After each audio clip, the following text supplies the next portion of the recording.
What's poppin', everybody? Welcome back to another Wednesday live stream. Money Badger, Jake, as well as myself. Got my stream going on the laptop. Got to mute that. What's going on, everybody? Thank you guys for joining.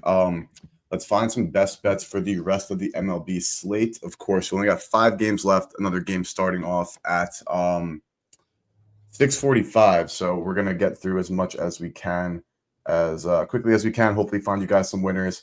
Have another great stream. But Jake, glad to have you back. How are you, bro? Good, Eric. I'm good.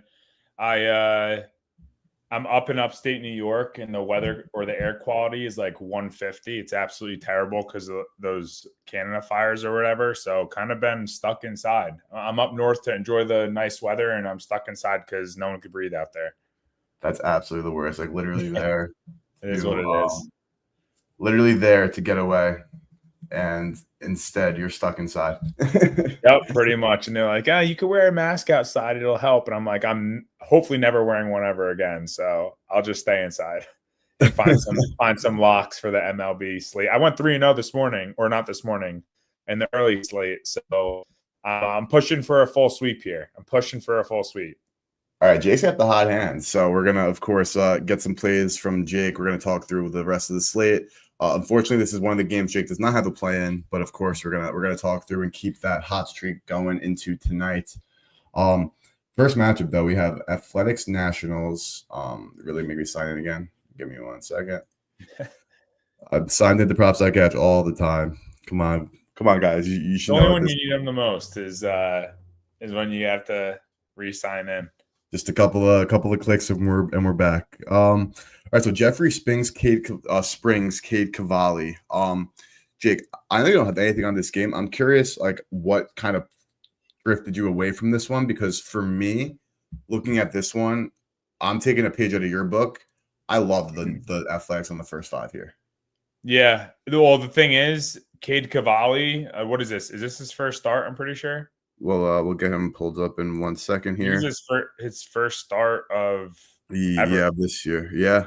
So that's really why I didn't look at it. The only thing I did look at was Jeffrey Springs against the Nationals, which was basically a wash for me. I mean, the Nationals haven't been too crazy, but Jeffrey Springs has been pretty good.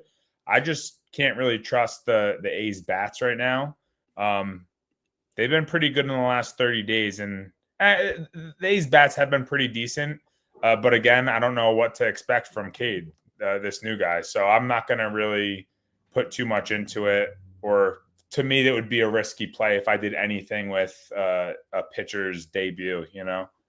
Yeah, absolutely. It's something we've talked about before. I've talked about on stream before. Like those situations, if you're looking to back or fade Cavalli, the best way to do it is looking for some plus money spots because of so much uncertainty. It's like, why would you want to lay a price on something where you really don't know what's good about it? But if you could find like a plus money spot. So example's sake now, I'm not playing this whatsoever, but we don't even have like alternate odds up for him. It's this late in the season, and you know, what are we gonna do? But like with that being said, sometimes for debuts, like if you're gonna take the over 4.5 Ks at -112, but 5.5 is plus 125, you're better off going for that extra strikeout for the plus chicken than going for like the massive fade on the over at the normal price, because nobody knows anything. Of course, like odds makers, I'm sure, have some intel. There are definitely some sharp bettors who keep up with the market and know their minor leagues, but like generally speaking in gambling, this applies to all sports. In times of like uncertainty, look for the plus money. Always. But my thoughts here, right? Like Springs has had a pretty up and down season. You know, had some games who've gotten shelled, has had some good starts. Obviously, came into this year from Tampa. Just looking at these numbers, just to showcase, like, you know, Jeffrey Springs came in as like a pretty highly touted, you know, signing this offseason. Has had some terrible games. Has had some good games from a strikeout. He's been good lately, though, Eric. I'll add that. If there's one thing I can add, if I had to pick a play here just before I lose my train of thought, maybe Washington team total under in the first 5. I think that's where I was leaning, was Washington team total under, but who knows, with the Athletics bullpen, it's so bad that I didn't want to do anything that entailed the second half of the game. So if I had to choose, it would be that, because he's been good the last 2 months. and Washington can't really hit in the last couple of weeks. So Uh-huh. I don't mind that look. And that's exactly why I isolated first five, is because of what you just mentioned there, Jake. Like what's happening in the bullpen for the Athletics, I want nothing to do with. Of course, they got rid of Mason Miller. They're already a bad bullpen without him. But they're looking at Washington. I mean, these numbers are abysmal. These are last 15 games. These are terrible. James Wood, my dog, is striking out 40% of the time. Against left-handed pitching on the year, it's not better. I mean, obviously DeYoung has a small sample. He was like a lefty killer, which is like last year. Robert Hassel, young kid. But I think the Nationals, in the midst of this like terrible stretch of baseball, like just is what it is. But your roster is, CJ Abrams and James Wood, and that's the only two good players on your entire baseball team, and they're both kids. Like, what do you really expect? Yeah. I also feel there's a time in the season like right now where you're not making the playoffs or the postseason. Like the vibes are a little low. The trade deadline's over, so all these other teams got stacked. They got all the good pieces from the shitty teams, and you're just sitting there like, what am I'm playing for? Possibly a contract next year, or you see these teams start to dwell away. Where I loved betting Washington earlier in the season when they were dogs. Same thing with the Athletics, but you get to this point in the season where hope is kind of lost and you don't really know what to expect. And you see these teams start to go down the gutter, Especially when your team like sold, like then it's not like you're even guessing, like, can we make a push? Can we do this? It's like you literally, the people in charge of your bosses literally said, like, screw this the rest of this year. Like we're mailing it in. Yeah. Literally. Looking at some home run odds. I know Nick Kurtz is a very popular pick for today because of, obviously he's just been absolutely cooking overall, but I was hoping to see a little bit better. I'm about to sneeze, so give me 1 second. That was a little soft sneeze. Thank you. But with that being said, bro, 260 is the odds on him to hit a home run. Like, where's the value? This 341 at Penny. That's actually probably good, but using Penny is probably like a more of a DVig book is not less than ideal. This 333 at MGM compared to FanDuel is actually pretty solid. Yeah, so like in this situation, again, if you're fading, or you're backing Cavalli or fading, like I would definitely look for maybe a home run market or a under K's, not too good weather, 79, so not too hot, not too cold. But I think the A's absolutely get it done today. I think Springs, like this Washington team, is dead in the water, and the Athletics, I mean, of course they sold, but like if you look at this lineup, and this is last 15, like even for like forward thinking, especially considering like who they added prospect what's at the deadline, like they're doing their best job of retooling, bro. Like they're gonna be a force, and like the kids that are gonna be a force for them, outside of course like Leo DeVry, the prospect they got from San Diego, like they're all here. Shea's playing, Kurtz is playing, Rooker's playing, Soderstrom's playing, Lawrence Butler's playing. Of course, Jacob Wilson is hurt, but I think that these kids, with Springs' ability to hopefully shut down the Nationals' terrible batting order, will be enough, Jake, to get the Athletics a warranted first 5 cash here. Yeah, no, I wouldn't be opposed. Like I said, I would take some sort of Athletics in the first 5. I liked Washington's team total under, but if you can find the first 5 team total under, that's what I would lean towards. But I have 3 solid plays that I like. It wasn't worth a force. Wasn't worth the force, especially when you're already 3-0 to start the day. So Jake is absolutely cooking, as you guys could see. So let's get to a game. Yeah, that's true. Let's get to a game, Jake, where you have something in. So we have Athletics. We have KC Boston. I pushed on this under last night, which is very annoying, but better than losing. Dustin May making his Boston debut, their big deadline acquisition. And as much as I do want to talk smack, they're winning baseball games. So, like, how much smack can you really talk? For the Red Sox, of course, the Royals were buyers. They added players to their team. How good of the players are they add? That's a whole other conversation. But they did add some guys to their squad. Wakame, are looking at a player prop. Do you want to start, Jake, by just going right in, or do you want to look at the pitcher first, then transition into the hitter you're looking to fade? I'll go right into it because I'm on a hitter that's also recently got acquired. I'm on Mike Yastrzemski, 2+ total bases. Got that at plus 160 on Hard Rock Bets. You could probably get a similar price anywhere else. I'm putting 0.75 units on it. And you just said it. Dustin May's making his debut with Boston. I never know how to feel about that, but he does struggle more versus lefties. He allows a 255 batting average, and he just struggled in this ballpark prior to being traded. So he pitched at Boston on July 27th, and he gave up 4 earned runs. So he did not have a good outing here last time he pitched, which was last week. And then Yastrzemski is also making his debut with KC, where he'll be leading off. So he's going to get the most at-bats on this roster. And he hasn't had the best season, but he has been much better versus righties and at night.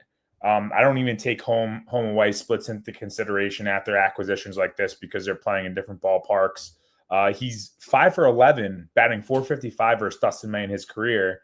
And then he's going from playing in San Fran, which is not a hitter-friendly ballpark, to Fenway today, So I think at plus 160, there's crazy value on Mike to get 2+ bases that can come in 2 at-bats. I think it can come at 1. He hits one off the green monster in left field. There's probably 2 bases right there. So I like it. I like Mike versus Dustin May. He has a good career versus him.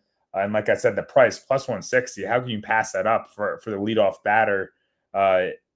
Recent acquisition. So let's make some noise here. Absolutely. And I think it's so funny. Like Dustin May, he's like making his first start for the Dodgers and for the Red Sox. And quite literally, the first batter he is seeing is somebody he's faced off against. Yeah. But I also like that he just pitched against Boston like last week, and he did not do well here. So I think that's going to be in the back of his head too. It's a hitter-friendly ballpark, so absolutely. Excuse me, has 5 Ks in that one, but was incapable. Also had 4 earned in that one. 4 earned, I believe. So not a good start at all for Dustin May. But on the other side, you have Michael Wacha. I mean, he's not having an abysmal season, coming off a great stretch against the Mets, who were struggling. The Marlins, who if you lost the game, which is unfortunate because they're holding down the Marlins to only 3 runs. That's tough. The only 1 earned against Cleveland, 1 earned against Toronto, which is very impressive, and 8 innings pitched considering how good the Jays have been. But this Royals team, they're broken. Let me pull up the total quickly because this might be a non-player prop look for me. This might just be an over kind of situation. Also did not notice the Blue Jays put up a 20 spot today, Jake. Did they actually? 20-1 they won today. Damn, I saw it when they were losing 1-0, I think. This total is 8.5. How the tables have turned. This total is 8.5. Even money both ways. It's just so hard to trust the Royals to produce any offense, especially on the road. They're just not a good team. But I want to look at some other home runs quickly, see if we can find a positive EV home run via props.cash. If you guys aren't using props.cash, promo code BetSmart is the absolute best way to get involved. Roman Anthony just signed a big deal for the Red Sox today. He got a contract. Any interest in backing the kid on a big day for him? No, honestly, I hate backing contract people after they get paid. In the NFL, every single running back that gets paid, they're done. But the year before, when they need to get paid or get extended, they ball out. That's usually how it goes. I stay away. I don't even look at that kind of stuff though when looking at any plays. But it would be hype if he gets paid and goes yard. I mean, he'd be a hero there. Boston's hot though, Absolutely. And to be clear to everybody listening, I'm not saying to be betting guys in those situations. Just was making a little bit of a joke there. Looking at Vinny P, he's been a moneymaker for me. I think I bet Vinny P home run 3 times, and I'm 2 for 3 back in my best boy. But with 600 being the best price at FanDuel, I don't think that I would play that. I know they're showing EV to MGM, but MGM is kind of square, so I wouldn't really use MGM as my source book on EV calcs. Cal Garcia, Salvi, Bobby Witt. This is a tough one to really project from a home run perspective. Maybe Breggy. Let's see. I want to look up some BVP quickly against Wacha.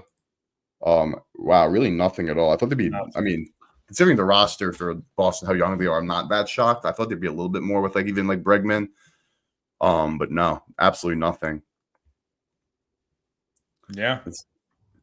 With that monster, maybe there's a sneaky double to bet. Where's Bobby Witt double? That's one of my favorite bets in all of baseball. You love the double play. always price dependent, of course, but how could I not? Because people are gonna be looking, oh, it's Bobby home run, 16 of them. Man's got 37 doubles, and there are times where his double odds are shorter than his home run odds. Like this is 444, so I doubt it'll be the same case. Yeah, it's 260, but it's a FanDuel, it's 250, so maybe not. Because less people look at doubles. More people are going to bet the home run, you know? Absolutely, but that is, in my opinion, a fool's errand considering some of the stuff going on here. Considering again, Bobby Witt Jr. quite literally, I mean, this isn't a case, but there have been multiple times this season where he's had a higher odds to hit a double than a home run, and it's just like, come on, like the guy has more doubles, and he can also leg out like a slow roller to the outfield as well. So it's double the amount of doubles. Yeah, it's crazy. That being said, though, pricing wise, no value there. Maybe a quick HRR look for this one. Roman Masa. What's he even doing, Masataka? Let's pull up HRR. Hasn't been great, unfortunately, at all. Honestly, unfortunately, no. So that minus 115 makes a lot of sense there. Sedan, Toro, Bobby's at 2.5, of course. Yeah, his HRR is at even money, Jake. I know you went with the total bases. I guess what compelled you on the TB over the HRR was it strictly just price because you're getting plus 160? Yeah, it's price. It's also, I mean, one swing in the bat, he can get a double and still not score. Yeah, and that would be really, really unfortunate. But that would be super unfortunate. And I also I love total bases. I'm putting the ball in the guy that I'm betting's hand. I understand HRR. You also, he hits a double and gets a single, whatever, locked in. But I'm a total base type of guy. If I like a guy, I want to put the ball in his court and only his court. I feel that I could also just a devil's advocate, not really to like argue, but just like for like my perspective, because I'm kind of the opposite. I prefer to look at the HRR market when there's like a game where a player has like such a great matchup because those games, anybody in the audience can also like chime in and chat. Like there are some games you look at and you're like, there's 4 players I love. How do I choose the 4? Like in those cases, it's like maybe bet the HRR or even in the full game, like take out the pitcher for that team and take the team total instead, because it's like I love 5 guys instead of betting all 5. You can do a little bit of like a pick and choose situation there. Yeah. Well, I also so his total bases was really 0.5. It was a half a total base. Mm-hmm. But I liked the over 1.5, and it wasn't. I thought it was going to be closer to 200 plus 200.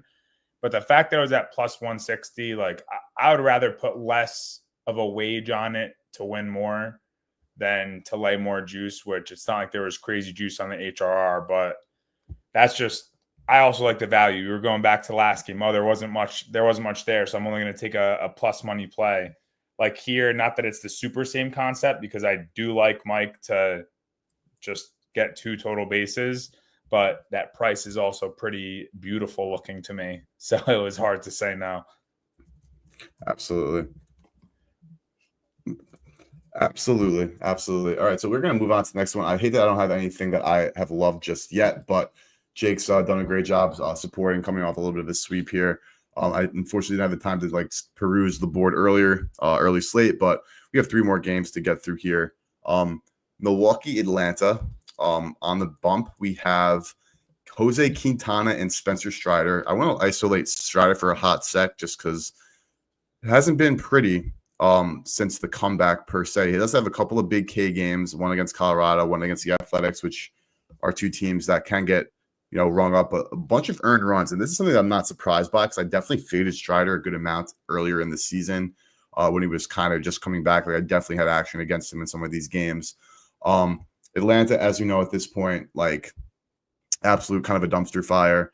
The Brewers are as good as it gets, but Jake, you're isolating a different market than we've definitely talked about this market a bunch, but you have a play here in the first inning market. I do. No runs, first inning. I got it at minus 125 on Hard Rock. I'll start with Atlanta. You just said they're a dumpster fire. They can't hit. Even the top of their lineup that has been good versus Quintana So a couple of them have been good. Ozuna, Albies, if you want to pull up the BVP, Yeah, I they've got hit you. him pretty well, but they're not doing anything right now. Like I was even looking at them for total bases or some sort of player prop. Just couldn't get there. And then Quintana is coming off of a really good July, his best since April. So I don't see Atlanta scoring, especially the top of this order in the first inning. And then Spencer Strider, I think he's been pretty good. He's given up a couple earned runs, but he's been especially good versus lefties. He's only allowing a 199 batting average, and Milwaukee will have 3 of their first 4 batters coming from the left-hand side. So I kind of like that matchup for him. Also, the total is set at 8, so Vegas isn't expecting a crazy amount of runs. I know Milwaukee's been hot. I've been all over them for the last month or two. But getting this at minus 125, like obviously if it was minus 140, minus 150, probably wouldn't take it. But I think at minus 125 with the matchups that we have on the mound and their strengths versus these bats Atlanta can't hit, Milwaukee having a bunch of lefties in the top part of their lineup, think it's worth just let's get six quick outs, 6 up, 6 down. Nothing better than having a Nerfy and seeing a 6 up, 6 down, or on the opposite, having a Nerfy and seeing a leadoff dinger on one side. That's Just always one. the best way to go. That's true too. Yeah, no, I have no beefs with this play at all, especially because when we were looking earlier at the interface for props.cash, as we see here, the implied odds for the Nerfy in this one is 135, and you got 125. So that's a good value bet that Jake made. Hopefully that is still available like elsewhere, so everybody else in chat can tell. But Strider this season 6-1 to the Nerfy at home, 10-4 overall. He is at home today, and Quintana 7-2 on the road, 12-4 overall. Now these aren't metrics that I would use personally to like bet the Nerfy, but it's still like just that in itself would not make me bet a Nerfy. Price of course is the ruler, but Jake right there targeting the left-handed bats. And then again, the people who have seen Quintana for the Braves, they're not doing anything too crazy against him. Yep. Price is king, not cash. Price is king. That's how you make cash. Absolutely. Remember that. And looking at the last 15 games from Atlanta, all courtesy of props.cash. Like, look at this. Look at all this red. Yeah. Call that a bloodbath, Eric. We said it once. We'll say it before. Yep, we said it. This Atlanta team, I mean, it's disgusting, unfortunately. Maybe home run odds, like Matt Olson, a little left on left. Looks like it's a very humid night down in Atlanta. Of course, there's a little bit of elevation in Atlanta as well, so always like pretty good for home runs, but 430 best odds there for Olson. Like the thing is, like not even last year, because last year the offense for the Braves was like so frustrating as well. But like 2 years ago, it was literally like dealer's choice. So you could pick anybody on the Braves and feel confident. But like this year, there's nobody on the Atlanta Braves I want to take to like do anything positive like ever. Ever. Let's see, Christian Yelich. This 650 though at MGM for a Yelly bomb. He is 3 for 3. I mean, 1 for 3, excuse me, which does not matter because the other 2 at bigs were Ks against Strider. But I know you mentioned that Strider is better against left-handed bats, Jake. But from a pricing perspective, 650 compared to a 520 at FanDuel, that's a good price for a Yelly. So I'm going to go on a limb and give you guys like a nice home run here. I'm taking Yelich. Yelich home run plus 650 MGM. Based on the market, that is a good bet. Yeah. Also, it's not like the Braves bullpen is anything special at all. They're not good. So even if he's not able to get it in the first 5 innings or versus the starter, he still has a chance against this bullpen that I think they're ranked like 20th in ERA or something in the league. So they're not good. No, it is not a good bullpen at all. We saw a couple of days ago where they absolutely got exploded on late in the game, and we know that the Braves season, despite them not being like sellers or anything of that sort, is dead, and the Brewers cannot stop winning. So we have a Nerfy bet here. So right now we have locked in confirmed. Jake has Yaz 2 total bases in the KC Boston game. He also has Milwaukee Atlanta Nerfy, and I have Yelich home run. So let's keep going. We have 2 more games on the board. We have Chicago White Sox, Seattle Mariners. Jonathan Cannon, George Kirby. I didn't, like I said, I honestly did not look at anything prior to the stream. Jake texted me his like plays to have like, ready for you guys to see like 30 minutes before. So I didn't even look at the pitching, though I see what he played. It's based on what I'm looking at now and seeing his play. It already makes so much sense to me. So Jake, I'm curious to see like how you came to your conclusion, because it's probably similar.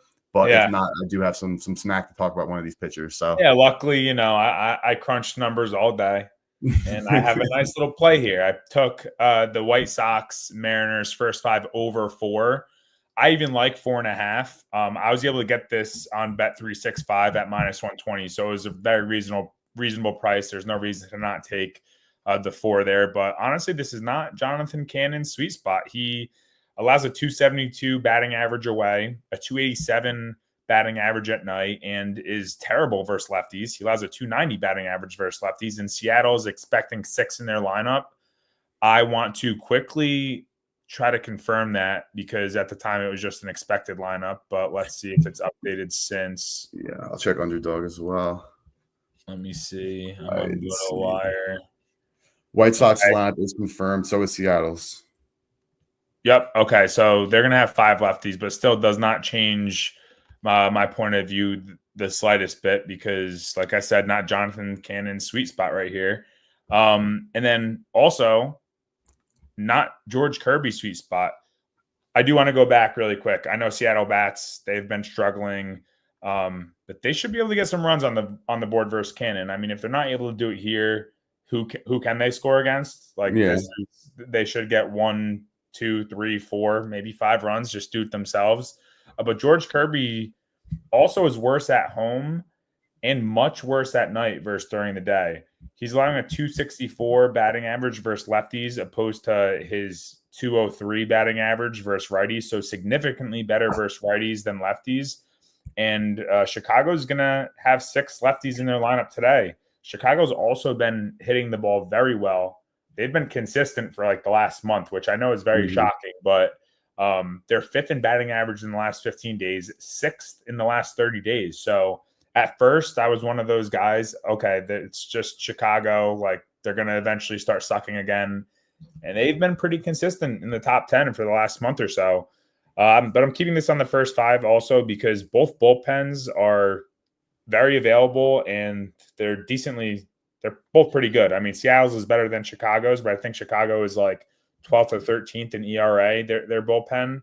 And they're both very healthy and available right now. So I don't even want to mess with the full game. I'm keeping it to the first 5. I'll take my over 4, and I'm happy with it. So it's my play here. Absolutely. And what I was going to say to like back you and like kind of my thoughts, of course, like Jonathan Cannon, he's can get hit around a little bit. Look at some of his stats, earned runs, like coming off 2 like disaster classes against Philly and Tampa after a pretty nice stretch. But then you look at who he played: the Giants, who can become anemic with the bats; the Rockies, even in Colorado, can be anemic with the bats; Cleveland, of course, dog; and Pittsburgh, of course, cannot hit either. And he plays Tampa and Philly. They get to him, but after that, prior to that, he had some tough starts against some other good teams. The Mariners, like, their lineup is like so much better now than it was. Like, it really is like an impressive unit at this point. And I think that we're going to start seeing those results. Like, they're definitely a scary team in the AL. But my fade here is kind of George Kirby. There's always every year a pitcher that, a handful of pitchers probably, but a couple pitchers that I feel like general sentiment is that like they're an absolute stud. And I'm like, are we sure about that? Like, are we sure? And to me, Kirby is one of those guys.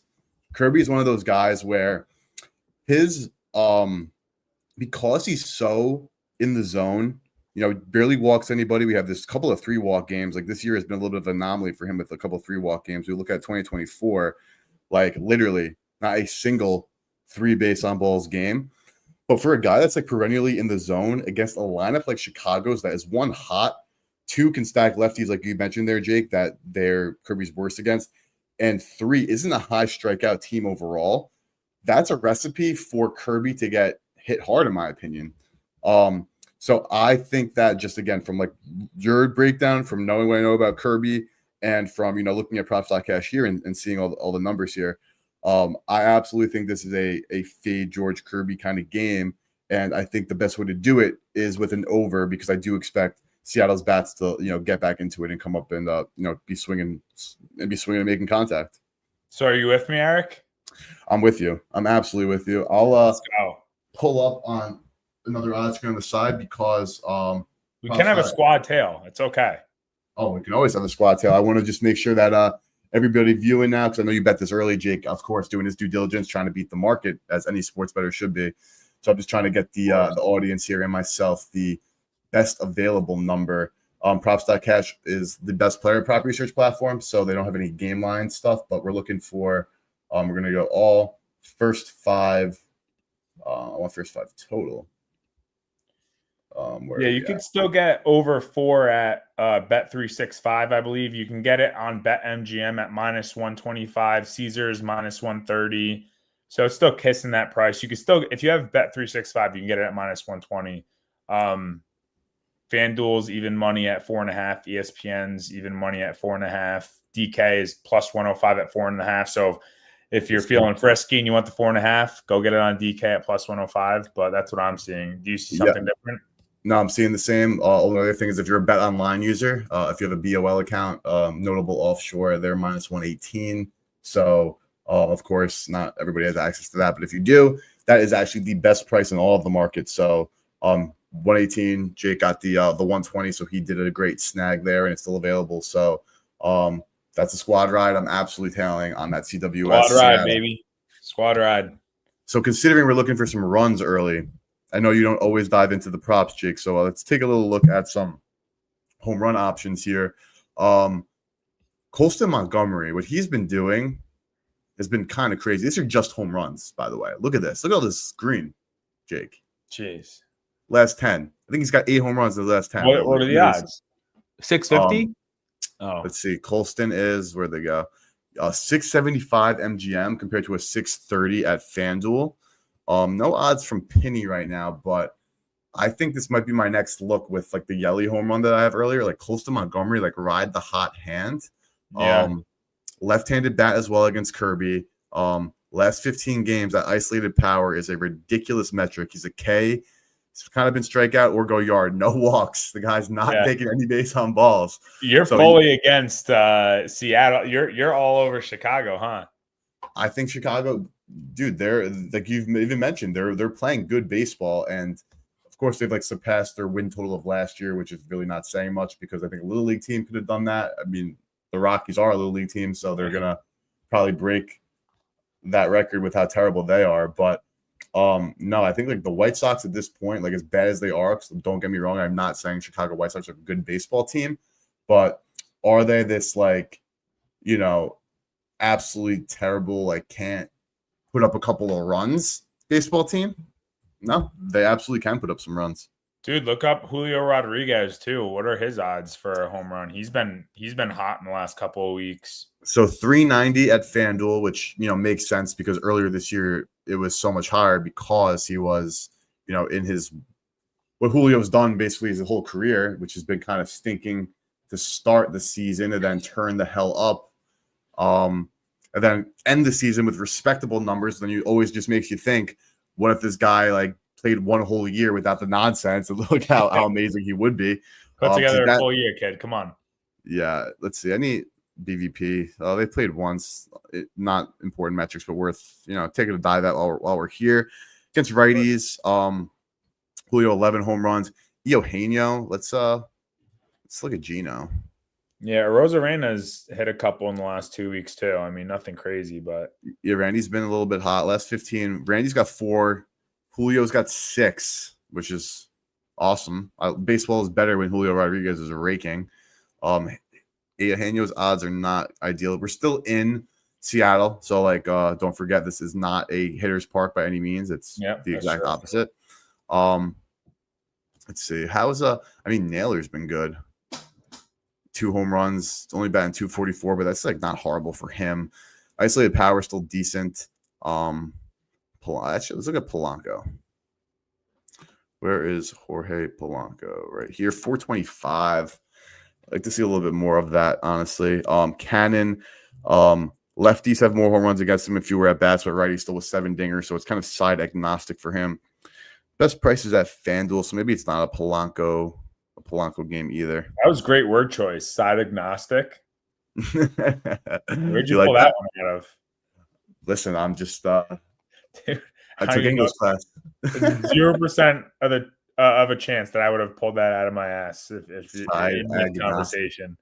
Listen, you get betting information, you get winners, you get English lessons, you get your vocab going up. I don't know what you get. If you guys aren't, You get smarter. You get smarter and you get richer.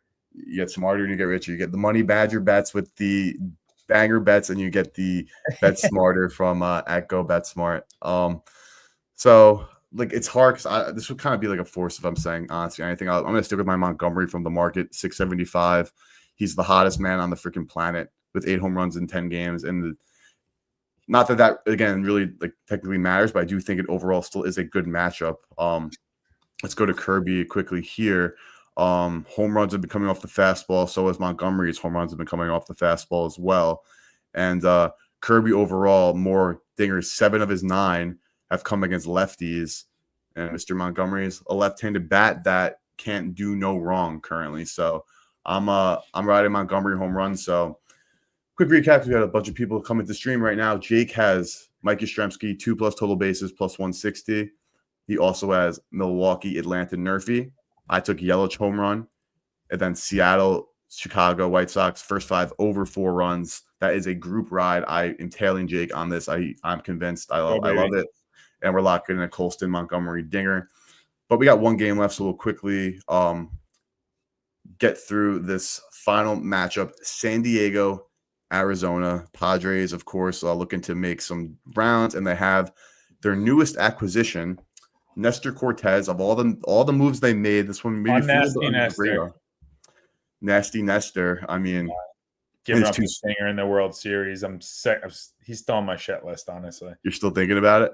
Still thinking. I still have nightmares about that. That and Aaron Judge just dropping a routine fly ball in center field. And I had Yankees on the first 5 in that game too, and they were up 5-0 going into the 5th. All right, yeah, can't.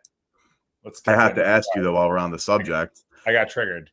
Are you more mad at Nestor Cortez or at Aaron Boone for putting in Nestor Cortez in that situation?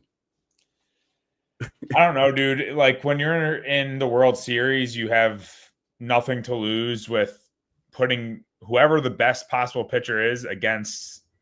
You want the best matchup in those situations. You're not saving anybody. He wasn't a starter. Like, yeah, do I like Aaron Boone? Absolutely not. But I mean, you can't put a ball right down the middle in that situation. I mean, what do you just walk the guy, walk one run? I don't know. There's no right answer. There's no right answer. I mean, screw them both. Honestly, that's the right answer. That is the right answer. We got Nasty Nestor rocking the Friar Gold tonight, playing in Arizona. Anthony Del Sclafani on the bump. This is like an opener situation. Looks like he's never pitched more. He's a reliever. Yeah, so we have a little bit of an opener situation going on at home. I'm like again out of date here because I know that this game was close yesterday, but who pulled it out? Yesterday wasn't close. It was the Padres. It was close like until the Padres went on a run there in the 11th inning. It went to extras. I knew I wasn't making that up. Padres obviously in the driver's seat for needing to win these games. The Diamondbacks sold at the deadline and they're kind of conceding. Del Sclafani making the rounds here. Jake, I know you don't have anything here. We went through all of your best bets already. But overall, I know that you're somebody that doesn't like to dive into a game like Nestor making his first start since freaking April. Did you kind of I guess I put it this way. How are you approaching this? Are you approaching it how you normally would with maybe like a rookie or somebody with not that much data where you kind of just makes you stay away? Or considering what you know about Nestor Cortez and what you know about the current D-backs and Padres, did you think about anything? Yeah, I mean, so this is a little different. I might have talked myself into betting the over. I did just look at Nestor. Usually in this situation, rookies are different. Here, I just looked at Nestor's stats from last year. and then I try to find edges that way. And what he did was struggle against righties, honestly. He struggled away and he struggled versus righties. And here he's away versus a righty. I believe let me just pull it up really quick. Yeah, away, he allowed a 261 batting average last year, and he allowed a 256 batting average to righties. And if I'm not mistaken, I believe Arizona is going to have 1, 2, 3, 4, 5, 6, 7 righties in their lineup. So they're stacking the righties. An Arizona team that's also hasn't been hitting great all season, but in the last week or two, they have actually been. I believe they're top 10 in batting average in the last 7 days, or at least top 12, something along those lines. We know San Diego has been hitting well. And even though this is a bullpen game and it's hard to – the only time I will bet a bullpen game is when I know the bullpen's absolutely terrible, and it's not like I have to question, like, oh, are they going to pull some shit out of their ass? Like, no, it's Arizona. They've consistently been the worst bullpen in the entire league.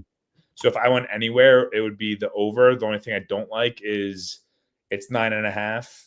I mean, you look at last night, they blew over this, but it'll be a last second play for me if I do. If you want the bet, I'll put it in the Discord, in the Better Process Discord. But if I'm also looking at a sweep 6-0 for the day, I'm not gonna stretch my luck and be like, oh, let me slam this over real quick. I think I'll take my my sweep and gladly go to bed tonight. We got Jake, who's on absolute fire. Now we have some BVP with Del Scafani, considering that these guys, of course, play in the same division. And as a reliever, of course, you don't get those 3 PAs like per game as like you would against a starter, but like you're going to see them maybe even twice a series. So that could be 2 PAs. So a little bit of BVP with Nando, Manny, and Cronenworth, though none of them have great numbers. But with that being said, they only see him one time this game. BVP is not a very important number to look at here. But I'm looking at some home runs for Nando. Let's look at the Padres most recently. Like Nando, only 1 home run. Power is kind of down.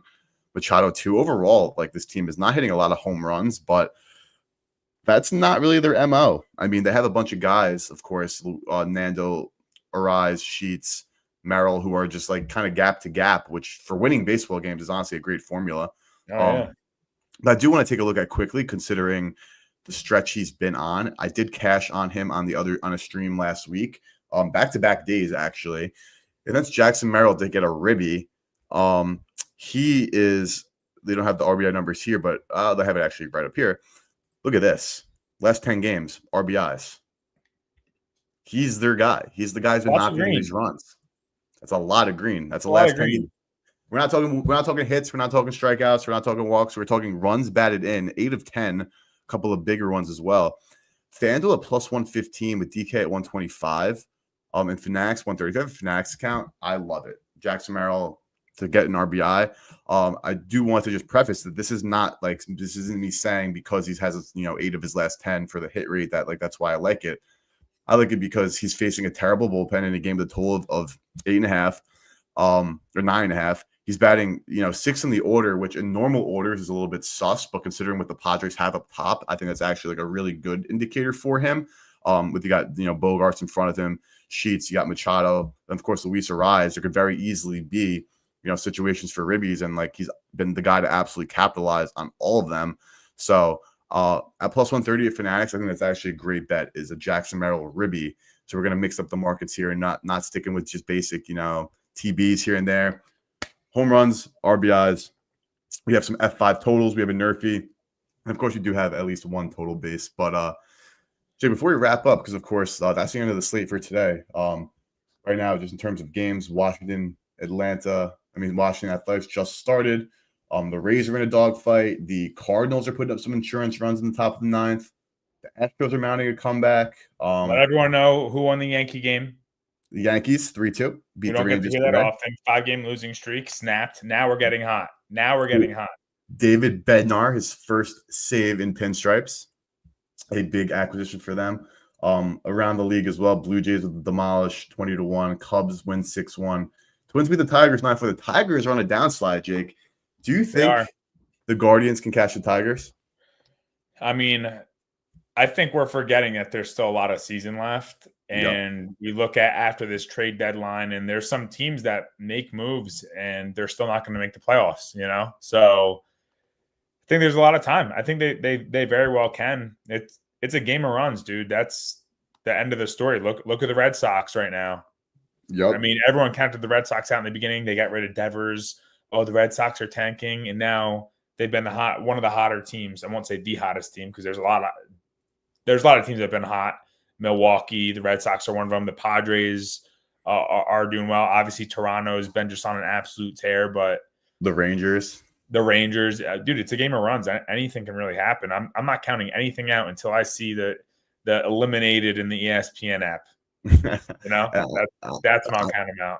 I feel you because not that long ago, probably I guess at this point it was time freaking flies. It's probably around the All-Star break. I was looking at divisional odds, and some books weren't even offering like AL Central, essentially saying that like they probably just didn't want the exposure on a team like the Guardians or even the Royals at that point because they didn't want to like expose themselves to that. But like I was like, come on, like the Tigers are obviously a good baseball team, but like I said this probably on our stream, Jake, 2 months ago. I was like, the Tigers are like, they're not winning the AL. Like they're not that good. And just like that lead has evaporated. It's not fully gone. They still have some leeway, but Guardians keep winning and the Tigers keep losing. Yeah, I mean, I'm looking at their schedules right now, though. I mean, Cleveland's about to go into a series with the White Sox. I mean, they should win that series. Then Miami. So who knows what's going to happen there. Then Atlanta.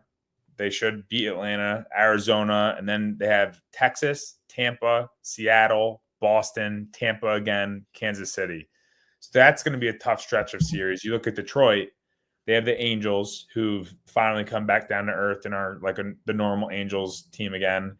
The White Sox, Minnesota, Houston, Kansas City, the A's, Kansas City again, the Mets, the White Sox again. So, I mean, benefit of the doubt definitely has to go to Detroit. But if you don't hit the ball, anything can happen in this league. You can't just rely on hoping that your pitchers are going to be elite and bring you to the promised land. Absolutely. Jake, so I know we have a couple quick minutes here. I know you last night went on a different show and we're talking some futures for NFL.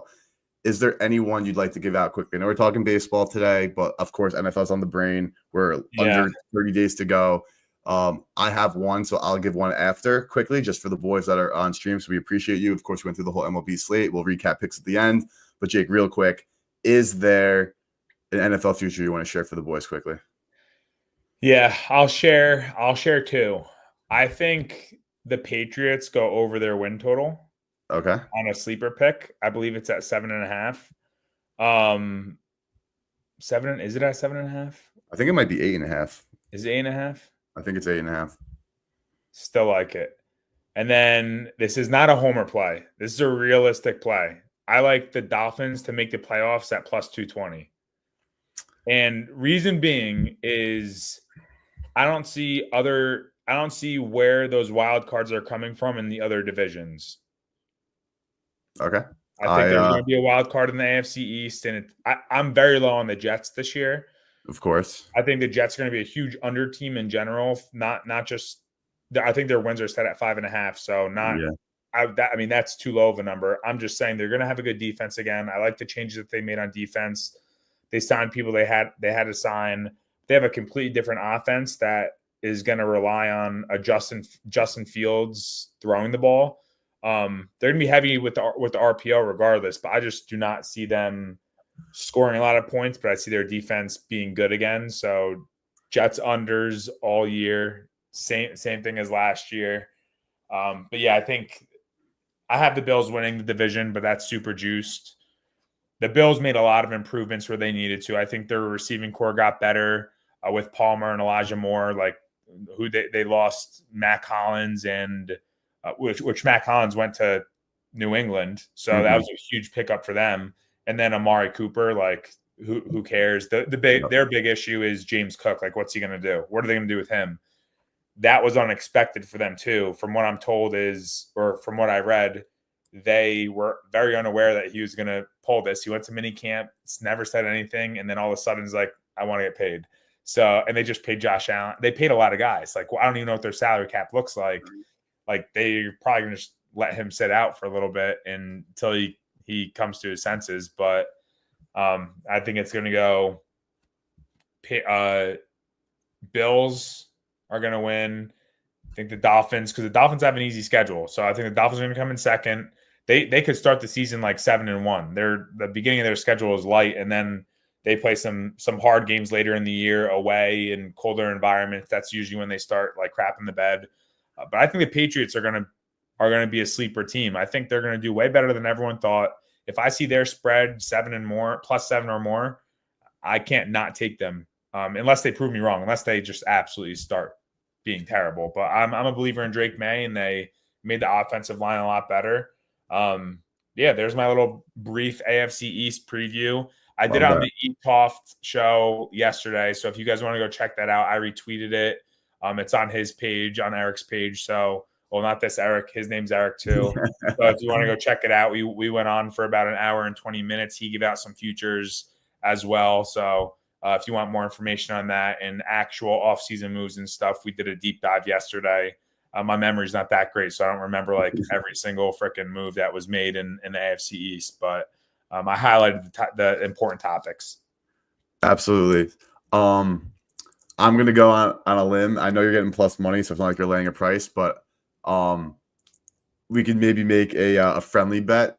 There is no way the Dolphins make the playoffs. I think it's more likely that the Dolphins, and this is not based on the odds, it's based on Eric's brain, that the Dolphins have the worst record in the NFL than make the playoffs.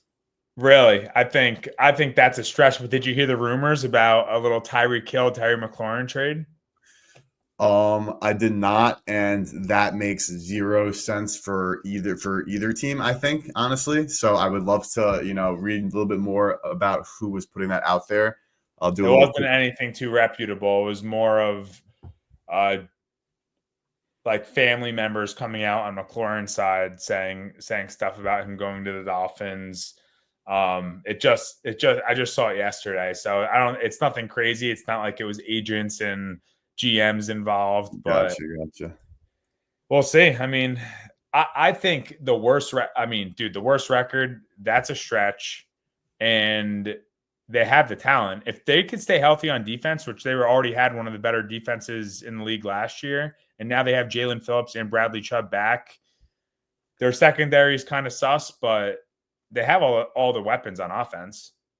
I think the secondary kind of sus is an understatement. I think sus as can be, and arguably the worst in the National Football League is how I would honestly probably describe it. No, dude, come on. You have the Commanders in there too, so our defense is horrible. That's that. Yeah, so what are you talking about worse than the NFL? You got your own squad has to look in the mirror. My Washington Commanders, we have a terrible defense, but in terms of just people who play the cornerback position, how would I make a friendly bet with you? I'll bet you that the Commanders don't make the playoffs. And you can. I think the Commanders might not make it either. So I'm not sitting here banging the table. If you fast forward to January 20th and the Commanders are not in the playoffs, I would not really be shocked. All right. But we can find something that we like. That takes the fun out of the friendly bet. I know it does, but I'm sure we'll find something over the course of our streams for the next couple of weeks that we'll want to take a friendly bet on. Oh yeah, because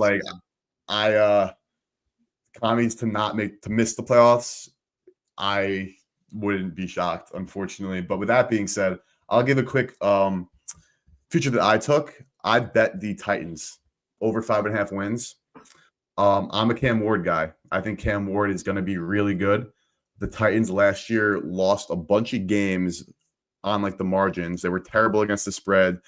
Anybody who watched any football last year knows you could turn on Red Zone toward the end of the 1 p.m. slate or whatever time they were playing, and they'd be in a 3-point game, and then Will Levis would throw an interception. Next thing you know, they're down 21 in the span of 120 seconds.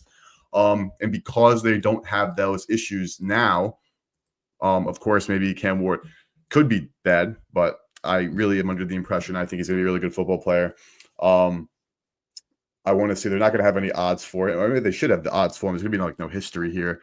But they're only showing players, I guess, that have played snaps for their data on props.cash. But not to belabor, but just a massive upgraded quarterback. They already did have talented pieces on their defense because if you remember 2 off seasons ago, they did invest heavily on the defensive side of the ball and like improve their team. And that wasn't the reason they lost. They lost because their quarterback would literally throw it to the other team 3 times a game. And you take those situations. I think that they're absolutely a better team than they played last year. And then now you actually are fully upgrading the quarterback position. I think that the Titans, Jake, in your question you presented a couple minutes ago, like who do you think in the AFC can really be those final playoff spots? I think the Tennessee Titans being one of those worst to firsts potentially, like we see in the NFL every single year. I think the Tennessee Titans could be. I don't think they'd win the South, but I think they could sneak into the playoffs. Absolutely. Interesting. So Yeah, I mean, they very much can. It's not like their division is super crazy. That division is going to be up for grabs this year, but the Colts, the Titans, the Jaguars, and the Texans. yeah, I mean, the Colts we all know are don't even know who's playing quarterback for them. The Texans offensive line is still going to be horrible, though. They do have like the makings of a good team. Jaguars, new era. We don't know what we're going to get from Trevor Lawrence and co. because we never know. And I think that for me, at least, I bet this already. It's locked and loaded, but I took the Titans over 5.5 wins. And I did take them to make the playoffs in a parlay, like just for like a fun parlay. I'll give it out as well with the Cardinals to make the playoffs and the Chiefs to make the playoffs. That was 1176. Of course, a lot of time, and I want to do, or I should say, we will be doing, more detailed breakdowns of NFL stuff, but figure with the small MLB slate, we might as well talk a little bit of football here. So let's run through the best bets because some of these games are starting. Jake is on Yastrzemski, total bases 2+ in the Royals, White Sox, Milwaukee, Atlanta, Nerfy. I also took Yelich home run in that game. White Sox, Mariners, first 5 over 4. That's a collab play. Both of us are on that. I also like Colston Montgomery to stay hot and to put one out as well. And then football futures, Jake is on the Patriots over 8.5 wins and the Dolphins to make the playoffs at plus 220. And I like the Titans over 5.5 wins. I got it at minus 150. So not like that's like a minus 110. Full disclosure, that was a minus 150 type of bet. But thank you very much for tuning in. Tomorrow there's a small MLB slate, but I might still go live tomorrow. If I don't do tomorrow, I'll do Friday, Saturday, Sunday like I did the last 2 weeks, but might squeeze one in tomorrow. Either way, though, absolutely Friday and Sunday, but TBD on Thursday or Saturday. We appreciate everybody for tuning in. Go follow Jake at Money Badger Bets on X. Follow me at Go Bet Smart on all social platforms: Twitch, YouTube, X, Twitter, TikTok, Instagram, everything at Go Bet Smart. Best of luck with your bets today, and we'll see you guys next time.